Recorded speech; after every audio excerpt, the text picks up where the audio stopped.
Welcome back. New School Sensei podcast. I'm your host, Lance Douglas. Ken Douglas as well. And we're back with Colby Allen. So before we get into the topic, I didn't mention it last time. Colby has a very, very big thing of coffee. Probably the biggest I've seen. Yep. That is like, I don't know, you're almost at the stage you probably just have like coffee flavored milk. Yeah. I didn't want to disrespect you last time because Ken and I are double espressos, but how do you know there's milk in there? Could just be a very long black. An exceptionally long black. No, caffeine doesn't really like G me up in the same way that it does for other people, but it brings me down a little bit, makes me a bit more focused. So I have like 4 or 5 a day, to be honest. It's raging. 4 or 5 of those bad boys. Well, not these bad boys specifically, but 4 or 5 coffees. Yeah, sometimes a Monster as well. My caffeine intake is it's a problem, to be honest. But wow. What's the usual order? What are we doing? A flat white, mate. Yep. Yeah. Next time you come in, make sure you ask Matty Ordish to make you a coffee for it. Yeah, he's very good at it. Okay. So, mate, caffeine addiction is raging. Maybe that's the secret sauce. Oh, it is. If I don't have one of these, I'll just start talking. Like, my brain unfiltered, you don't want that on a podcast, mate. We go for 2 hours and it'll make no sense. There you go. So we're going to be running through Jiu-Jitsu for an MMA program. So Colby, you're part of Combat One. In a little less than 2 years, I think Combat One here in Melbourne in Laverton. Lavo, West Side. A lot of fighters will come out of Lavo. Yep. I remember because we used to get off at Lavo Station in high school, and many times you see, one guy getting jumped, bashed at Lavo Station. So it is an area full of fighters. Yep. Somehow Sam has coordinated those thugs and probably produced, you guys at Combo One are probably one of the top MMA clubs, under AET, of course. So in such a short time. So talk us through, so you're running the jiu-jitsu there.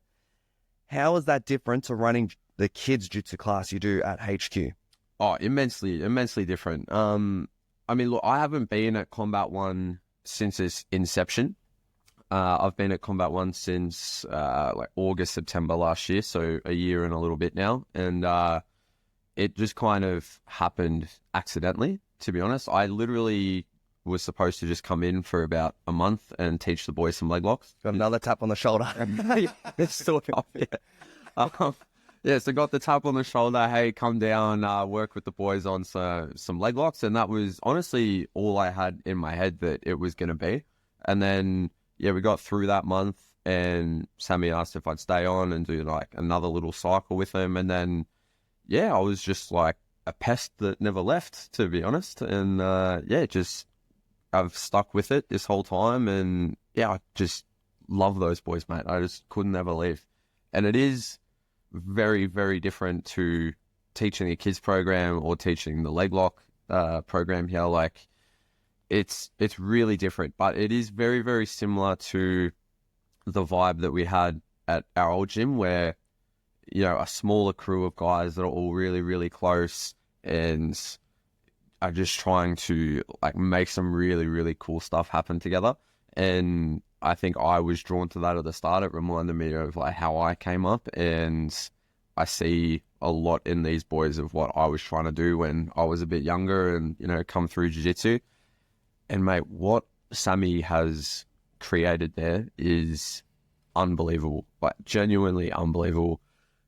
I'm only a very, very small part of that machine. I'm a very small part. I really don't want to overstate, my role at Combat One, but what Sammy has kind of taken from like a little subsect of an older team, started his own thing with just a handful of guys, and then developed it into this powerhouse of mixed martial arts here in Melbourne that is now really starting to grow and starting to make waves, not just here locally, not just nationally, but internationally as well. It's genuinely beyond MMA. It's a really cool story just in its own right.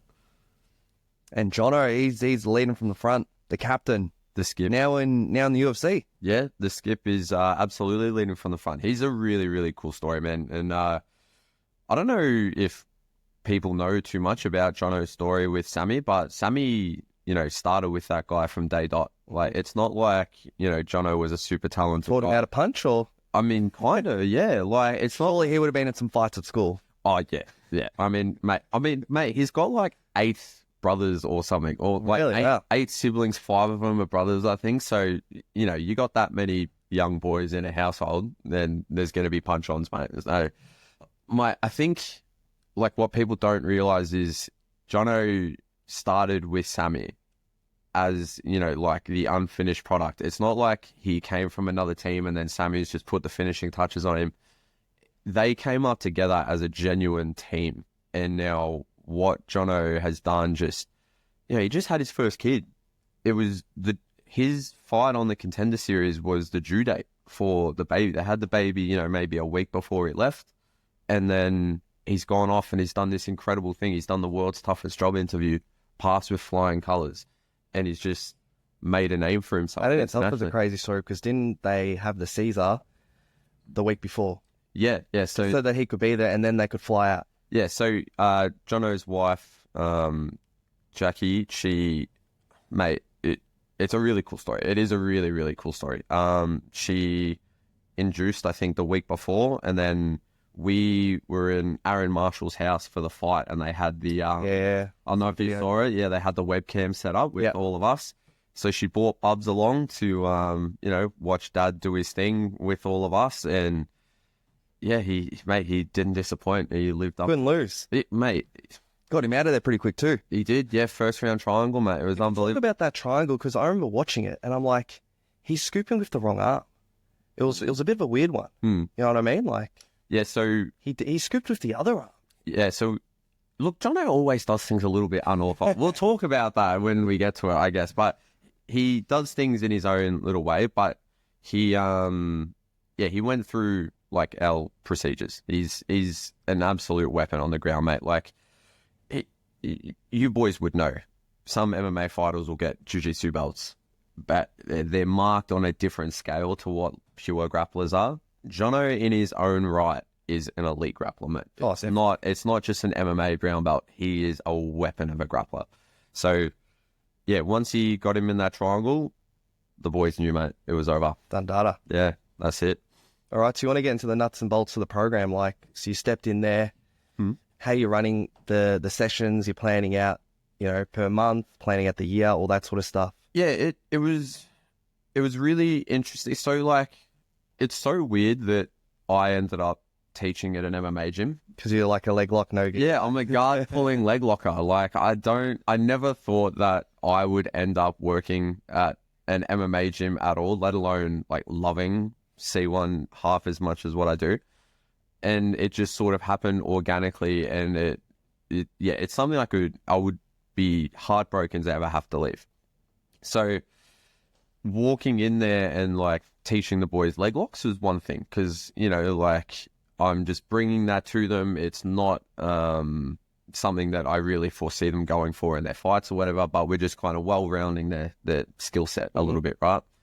But then when Sammy asked me to come on board and like actually teach these guys, it's a bit of a different pressure than teaching jiu-jitsu to jiu-jitsu guys. You know what I mean? There's more pressure. They could get badly hurt. So this is the thing, you know, like, if I teach a jiu-jitsu guy something and he goes for it in competition and it doesn't work, or maybe I've, you know, done a bad job of teaching, whatever, he loses. Like, you know, the guy puts up an Instagram post with him looking sad and probably lost $50 for the entry. Yeah. Like, that's the extent of the consequences. You know what I mean? But if I teach, you know, Jono or one of the boys something and it goes wrong, it goes pretty wrong.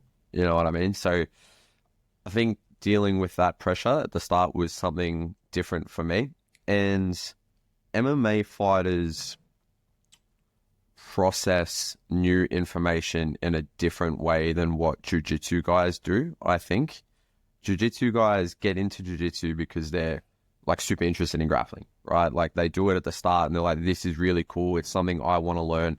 And they're just overall very willing to learn new skills and like just try different things. Like, for example, last week, when we did the leg lock class, we did false sweeps for the first time and everyone's like, yeah, sweet, cool. Like, we'll, you know, have a crack at that and, you know, put it in the game. And if I go for a false reap and I lose, then all right, whatever. Like I get my guard pass. That's the extent of it.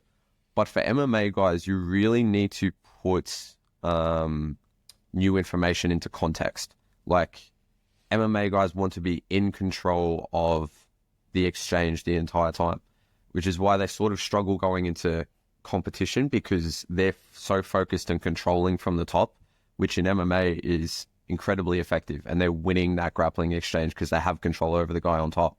But in jiu-jitsu competition, that doesn't really translate across, because you're still expected to be progressing forward and to be doing all these things. The guy on bottom has no onus to really like open up and try to escape because he's not getting punched in the face. So the application of context to technique is so much more important for MMA guys than what it is for jiu-jitsu guys, who will just pursue something for the sake of the novelty. So when I'm working with those boys, it's not so much like what technique am I going to teach these boys today? It's what problem can I solve for them? What am I seeing in their rounds? Where are they losing control of the opponent? Where are they missing submissions or losing good positions? How are they getting pinned? Whatever the case is, how can I solve that problem? And then I offer them, you know, a range of different options, rather than like, I want you to do this, that, or the other. It's, I want you to recognize that this is a problem and something has gone wrong along the way, and these are our options that we can go about to fix it. That changes in different contexts. That's how I go about, you know, teaching them offensive grappling. Here are your options. Our defense is very structured. Like our back defense system, we did 3 months of it today, or this year. We spent an ungodly amount of time working on back control and defending the back. And we've made it very clear what we expect from them in all the different positions of back control. So that, like defending, the context is there already. Is there any difference if you're defending your back in a fight, whereas if you're just in a jiu-jitsu match? Yeah, so there is. We need more momentum when we're like spinning out from the back, for example, right? Like in jiu-jitsu, it's fine to like end up on your back and then try to kip out of the mount, for example. In MMA, if you end up with the guy on top of you and you don't have your hips and your legs in between them, you're probably getting elbowed in the face. Right. So, and even being there for a second or two, if you take a good enough shot, that's fight changing. Right. So it's super, super structured the way that we want the boys to defend when they're in that position. But the reason I highlight that is that teaching them to defend from those bad positions, the context is already there.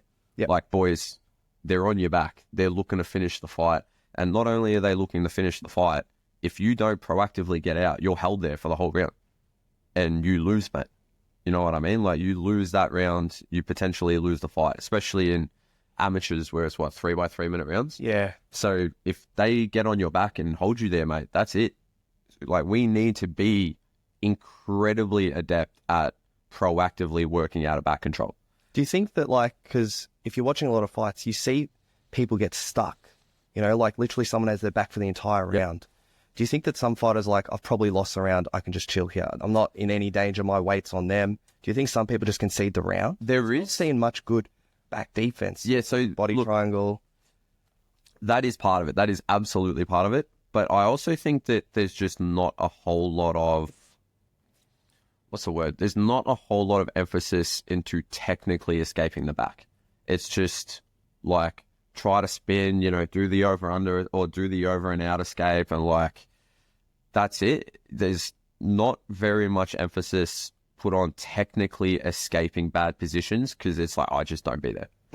It doesn't really work like that, mate. Like even the best fighters, you end up in a bad spot. If you're, you know, an exceptional fighter, but you get someone on your back who's really good at finishing from the back, it doesn't matter how good you are, mate. He will put you away.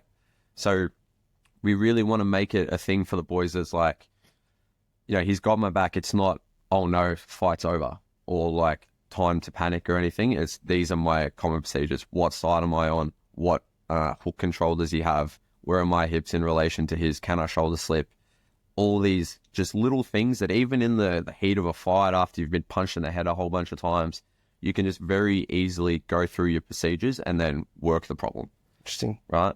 Do you like train them if someone's punching as well as trying to choke you, or those punches don't really affect you, mainly focus on? So from the back, we talked about a little bit, but mostly from attacking, because like in training, you'll find, and like, you know, that's a bit of a problem with jiu-jitsu as well, is that they'll just like sit there and not, you know, like proactively look to get out. And we've kind of gone through some ways where you can maintain control and then start to just sort of open them up with the top head. Yep. And that at least like forces something to happen. Yep.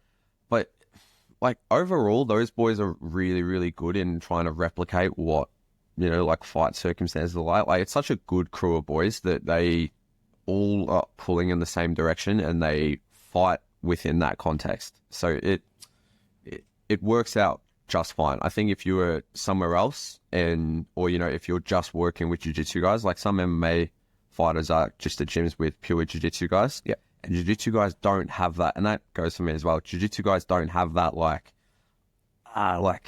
if I don't get out of this position, I'm going to get punched in the head. Yep. Like that dogged mentality to get out. You know what I mean? Like the way that I, as a jiu-jitsu person, would defend mount versus an MMA guy. It's an incredibly different thing because the consequences are so different, right? 100%. Yeah, because like you've probably seen in the fights, it's hard to finish chokes because of the gloves, yeah? So like, do you guys train with the gloves on? Yeah, so when we were doing back attacks, so yeah, we did 3 months this year on the back. The boys were absolutely sick to death of me. I'm very, very sorry, gentlemen, but hey, it showed in the fights. There was a lot of rear naked chokes in one of the path to hex. Yeah, at one point we went like 5 for 5 rear naked chokes. Most of you guys were switching sides, which is, yeah. I remember like I rolled with Muhammad and like it was probably early this year or maybe last year, I can't remember, but I'm just like, who's this kid? And then he gets on my back and he just starts switching. He actually got me. Yeah. I was like, holy moly. Yeah. That switch works. Yeah, it really does. Not many people were switching back then. Yeah. But the switch works. Yeah, it really works. Well, look, I know it works because I got finished with that in a match last year. So, yeah, I know full well that is a really, really strong technique. So the boys are really, really good. That Aaron Marshall is also exceptional. He did that in his fight. 100%. Yeah. You know, the striker becomes a grappler. Shout out Aaron Marshall. He showed beautiful back control. Masterclass, bro. Well, look, this is the thing. Like, MMA is so chaotic. It's so chaotic, right? And that's like something that you kind of have to adapt to when you're teaching. Like grappling doesn't look the same when there's strikes involved, right? And there's that onus to get up or you lose. It's so, so different. It's the same, but it's so, so different. So for these boys, once we get into those controlling positions, a lot of it is just like getting them out of that chaotic mentality. Yeah. It's like, hey boys, you've done the hard part, mate. You've got the back, you've got the mount, you've got whatever the pin is, you've got the handcuff, whatever it is. Now we slow it down. We make them carry our weight. We make them work. And they're burning energy where we're not burning energy. And we're progressively looking to finish the fight in a controlled, static way. Mm-hmm. And Muhammad is, again, shout out Muhammad. The kid is an absolute weapon. He's exceptional on the back. And when you kind of like, when you figure out how to make those static, dominant, like pinning positions work for you and make the other person have to open up and give opportunities for you to finish, it's unstoppable, mate. Because once you get there, you have full confidence that wherever this guy goes, I'm going with him and I can finish the fight whenever I want to. And yeah, it showed this year. We had a really, really good run of guys finishing with back control. Even Harry Adams at the last Road to Hex, he was fight number 1 of the night. It's 3x3 minute rounds. He probably spent 4.5 minutes at least on the guy's back. Didn't get a finish, but his control was amazing. So, mate, if you can, you know, stick your chest on someone's back and not let them get away, you are probably not going to lose too many fights. Yeah, so maybe we get into a couple of scenarios. So just say if you're coaching a guy and you know they're going to put the other person down, you know, they're very good at shooting for takedowns. Yep. What sort of strategy have we got? Like, are we staying in close guard and just ground and pounding or working a half guard? Or, yeah, I'd just love to hear your strategy once you've got the person down. Yeah, so the interesting thing about close guard is like, and I mean, we're recording this just after Con Gracie fought at UFC. I feel like How'd he go? I actually didn't watch it. Oh, Did you do the same thing as last time? Jump. Worst. It was worse. Worse. He Oh, wow. He jumped guard 3 times and it went exceptionally poorly for him, exceptionally poorly. So like, And he was very, very good. yeah, I'm sure he still is, to be honest. Of course. Look, let's not disrespect Cron Gracie. 80, like, 60 champ. Yeah, like incredibly skilled jiu-jitsu fighter. But guys now are very, very good at shutting down just the guard, right? Like the guard is not what the guard was when MMA was first starting. And that's a really, really important distinction. Guys now know how to keep themselves safe in closed guard and then look to progress. So for these boys, they are looking to ground and pound from the closed guard, but they're mostly, you don't need to necessarily open up the closed guard. Just stay in there. Because if you don't open up the closed guard, how are you going to stand up, right? And that ultimately has to be, you're either looking to submit your opponent from your closed guard or you're looking to use it to get up, right?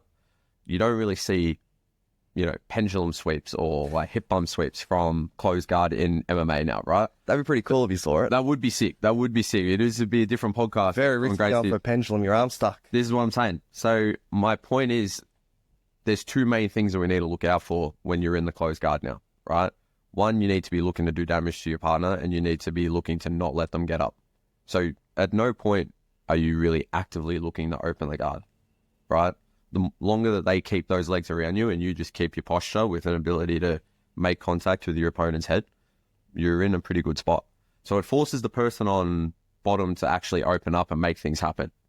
How do you stop them from just putting 2 feet on the hips, kicking you back and standing up? Take one. Yeah. They need both feet to get up, right? So if we control one of their feet, then we're in a ground spot. And then essentially once the guard opens up, we're looking to progress to half guard. You wouldn't just stand up and rain down shots. You just... So look, and this is the thing, I will never tell the boys what to do, right? Like they're incredibly skilled athletes. Sammy's done an incredible job with them. The way that, Jono might handle the situation might be different to the way Aaron Marshall handles the situation, which might be different to the way that Muhammad handles the situation. But ultimately, my kind of input to the boys is that half guard in MMA is an incredibly dominant position for the person on top. And using that to structure our body in a particular way that defeats the knee shield, that puts pressure on our partner without us having to use muscle energy, just using our body weight on them, and then connecting our upper body to their upper body. And from there, you either look to do damage or you look to progress the position straight to the back or straight to the mount. Yep. And it's a very, very clear system. And it kind of goes back to, one of the very first blocks that I did with those boys, where it was stealing a Craig Jones quote, talking about scoring fatigue, not points, where if you can be on top of someone and you can force them to be using more energy than you are probably winning that fight. To the point where if they have to just hold your entire body weight with their arms for, the whole first round, whatever the case is, by the time second round comes out, their arms are probably feeling like they're 80 kilos each, right? The head kick's coming, yeah? Yeah, suddenly the fight changes a whole lot because all you did was lay on them in a particular way that forces them to carry your body weight, right? And this is where I guess I try to find the little ways that I can contribute to these boys. Yeah. Because they're all so immensely talented at what they do. But it's just these little strategic things that I think, hopefully I can contribute and help them win a fight or two, How come in mixed martial arts you don't see the knee shield from bottom much? Like framing, jiu-jitsu, your knee shield framing. That's a position you see in at every roll. But in fights, I don't see a knee shield. They're always flattened out or how come? So we do use the knee shield a lot, actually. We use the knee shield a whole lot, but it's not the knee shield's used as a static position because, again, it's very easy for even an MMA fighter who might not be the greatest grappler in the world to know, I don't want you to connect to your chest to my chest, right? So I'm going to statically keep this knee shield in to just keep you away from me. But the boys are very, very adept at using that knee shield to off-balance a partner, either set up the underhook, come underneath, or use it to get back up, right? So it's a bit faster, I guess. If someone's putting a knee shield in, they're going straight away. Yeah. And you're not just chilling there like us. We'll chill there. Yeah, exactly. The Jiu-Jitsu knee shield is incredibly different to what the MMA knee shield should be. And the MMA knee shield is effective because it gives you control in a few different directions. Mm-hmm. So by using those directions, you can set up different attacks and look to actually proactively either attack your partner or attack your opponent, or just get back up and get back to the feet. And again, the strategy is different depending on the fighter. Like, I recognize that Aaron Marshall is an incredible striker, right? Alan Yuen, incredible striker. So for me, it's not like, hey boys, here's, a half guard system where you stay on bottom for the whole fight and you look to submit your partner from half guard. That's not it, mate. Nah. My job is to try to help you go from where maybe the fight's gone a little bit wrong for you and get you back to where you want the fight to be, where you can go to work and you can showcase your skills. And yeah, Aaron Marshall, mate, he's probably the best example of that, because he has been put in some of those tough positions and he's worked his way out of it, and has shown that he's not just a striker anymore. He's a complete 100%. Mixed martial artist. And yeah, hopefully that's what I can, contribute to those boys and help them just well round and get them to showcase the skills that they have. I like it. So then the second scenario, you know that your fighter is going to be put on their back. How are we going to be coaching them? What is the game plan? Yeah, it's a tough one, because it depends on so many things. But from bottom, again, going back to what we were talking about from the top scenario, if they are able to keep their body weight on you and force you to use a whole lot of energy, and they stay on that center line, they've got high hip and their head's on you, and you're just like bench pressing the guy off you, even if you get out, you're using a whole lot of your resources to do that, right? And then by the time, if you are a fighter who's been put on their back, that's where they want you to be. Presumably you want to be on the feet. So then by the time you even get back to the feet, you're gassed. Maybe like you've got it in your lungs, but now your arms are heavy. You don't have pop in that jab anymore. Like, you don't have the resources to go and do what you want to do.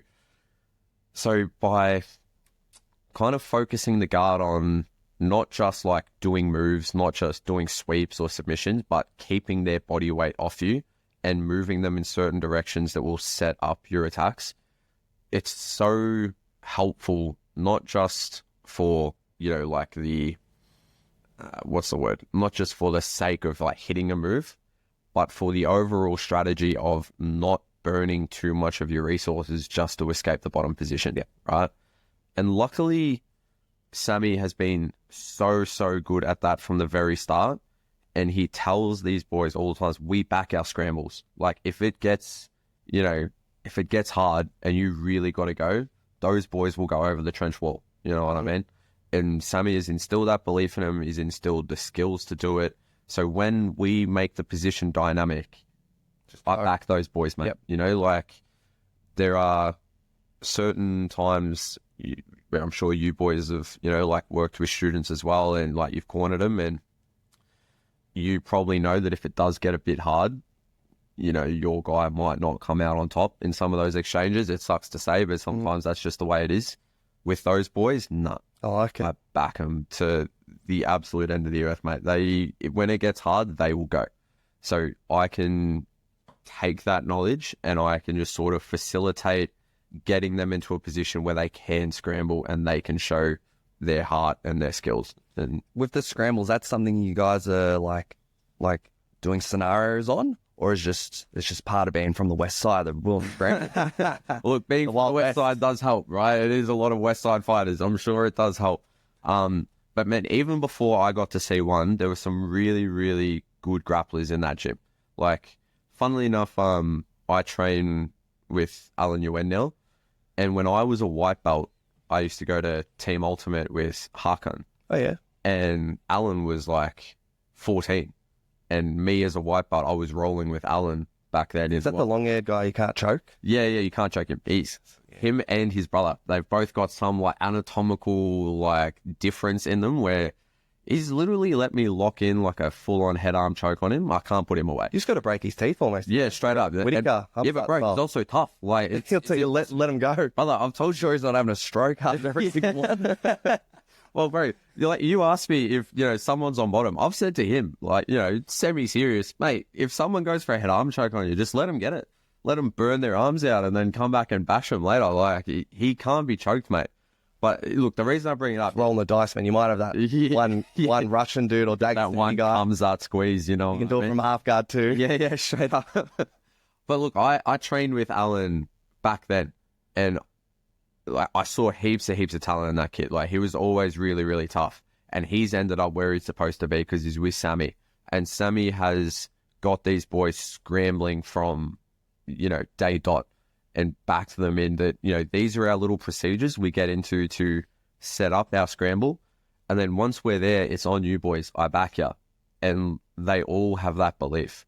And Sammy is so good at like using those mental tools to manifest physical action. He's really, really good at it. It's super impressive to me. And I think that's where it manifests most, in the ability of the boys. When it gets tough, we back them in, they back themselves in, and it really, really shows. And it's really, really fun to watch. I think Sammy's done an amazing job. Like, I remember last year just first seeing those boys. They all had a similar sort of style. They would take you down, get to half guard, put the handcuff on, and then arm triangles. Yeah. Rolling Sammy and then rolling Jono. It's like the same game plan. Yeah. The handcuff was coming. Yeah, very, very similar. And are they still doing that these days? Yeah, still done a handcuff? Yeah, I mean... or is it harder these days? Well, look, everyone knows it's coming. Young Muhammad just had his first today. He had his amateur debut. A long time coming that he was supposed to have this amateur debut, but he just had it on the last ever demolition. And literally that sequence, mate, took the back, choked him, got the handcuff, and it's really, really cool watching Sammy talk to these guys beforehand about what he expects of them, implementing that in training, and then seeing the clarity that those boys go into such a chaotic environment with, and then implement the game plan. It's something that I see is very, very different between the way that Sam prepares his fighters versus how other places prepare their fighters. You see a lot of those boys will go into, that chaotic environment, and they're just looking to like thrive in the chaos, and they'll either win or they lose.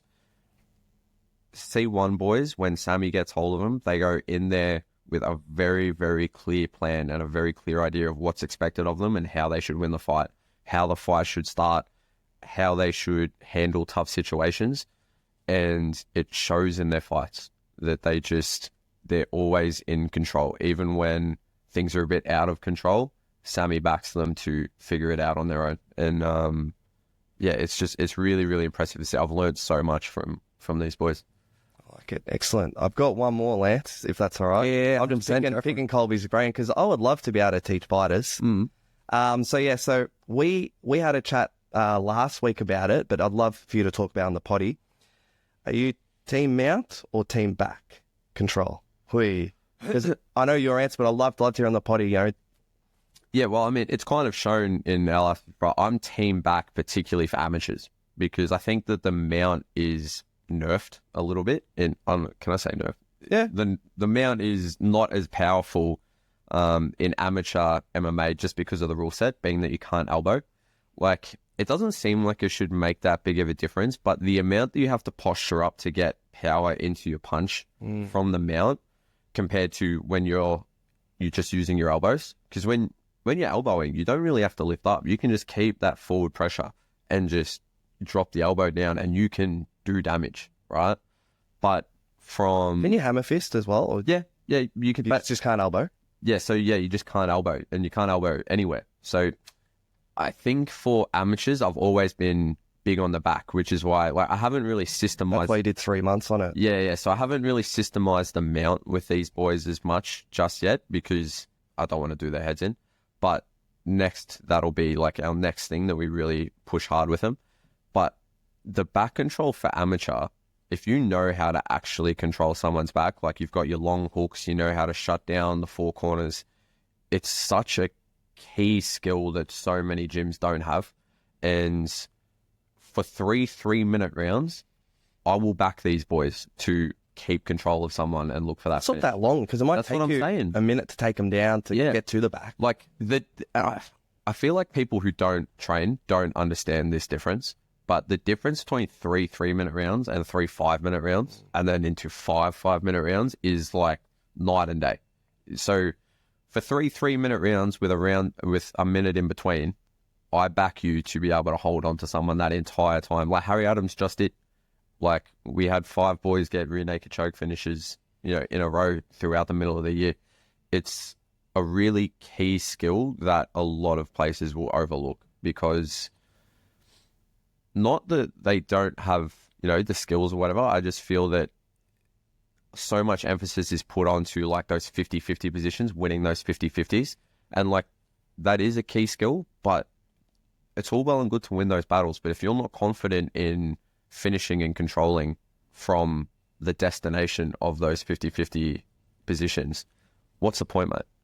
Right? So I guess what I'm trying to get at is we back those boys to figure out those 50-50 battles themselves, and I try to give them little tips to tip the scales in their favor and, help them win more of those battles, turn them into a 60-40, I guess. But then I think my job is primarily to help them finish and help them control once they win those battles, and actually help them win some fights. And then for the pros, you favour the mount, or is it still back, or yeah, they still need to work it out? Bro, the mount in MMA is terrifying. The elbows. Yeah, like pro MMA. Imagine John Jones. Yeah, it's terrifying, mate. Yeah, look, and so that's that'll be our next step as well. But I think if you can mount somebody and especially if they're tired, mate, that's terrifying. I would hate to be mounted in pro MMA. So for amateurs, team back. For pros, team out. Oof. So say if you had like a beginner MMA student. Yeah. You're starting them off, they're learning MMA, obviously the striking, the wrestling, the jiu-jitsu. What would be the jiu-jitsu fundamentals for that beginner MMA student? Would it be a lot of back stuff and obviously controlling someone, top close guard, top half guard, scissor sweeps?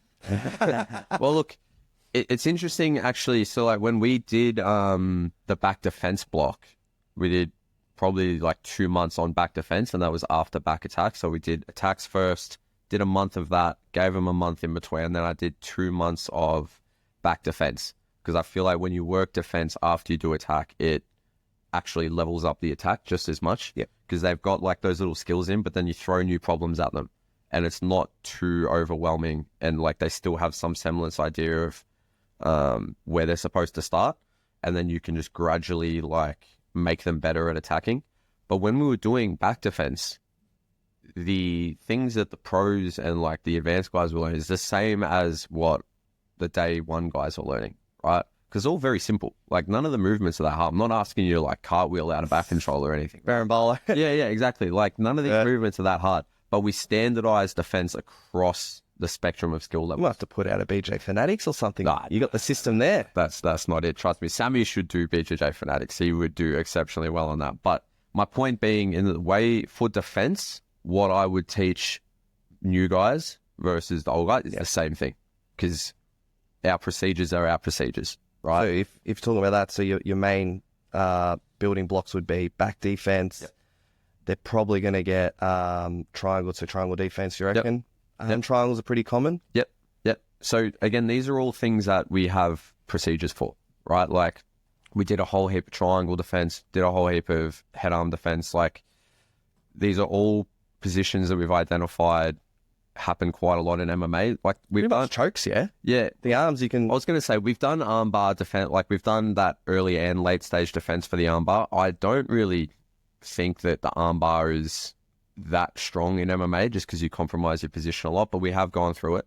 But whether it's someone who, has already had a bunch of amateur fights or they've just come in from day dot, I expect you to defend in the same way. Right, like I don't care if you're experienced. You want to teach them good defense. That's it. Like it's got to work.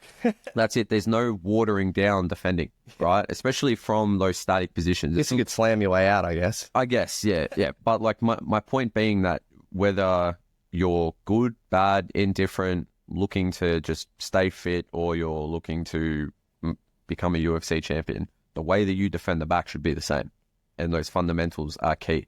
So we get the defense in. The way I'll teach attacking is different, obviously. Like you have to go through much more step by step and more like move by move for those guys, and then we systemize much more for the advanced guys. If anything, I've probably not gotten the balance of that right all the time. I just naturally lead myself to wanting to systemize everything, and beginners don't really have those skills just yet. But again, all of it is very, very similar. Like the concepts are the same, mate. If you're in top top position, get to half guard, put body weight on them. How we, go about actually finishing the pass might be different for the advanced guys versus the beginners, but all of the objectives are the same. And then as you get better, we just add more layers to that as you go through the spectrum of skill. And when you're talking about systems, I'm guessing it's not like a step-by-step, put this digit here. It's more conceptual, because if you're in a fight, you don't be thinking about, okay, in 2 hours, in this thing I've been watching, I got to do this. Yeah, exactly. And see, this is what, this is such a key thing. Like, I try to think about, can they remember this move after they've been cracked in the head for, 10 minutes? Or say that a bit, yeah. You got your black belt, one punch, he's a brown belt. Yeah, exactly. Punch, exactly. The purple belt. I mean, look, I say this as well, knowing that, if I was ever in a fight, I'm $1.80. When are we going to see you in some amateur? No. If anything, I'll do like an amateur kickboxing one day or something. But again, I'd be a $1.80 betting favorite against a wet paper bag, mate. Like, it's not something that I think I'm overly proficient at.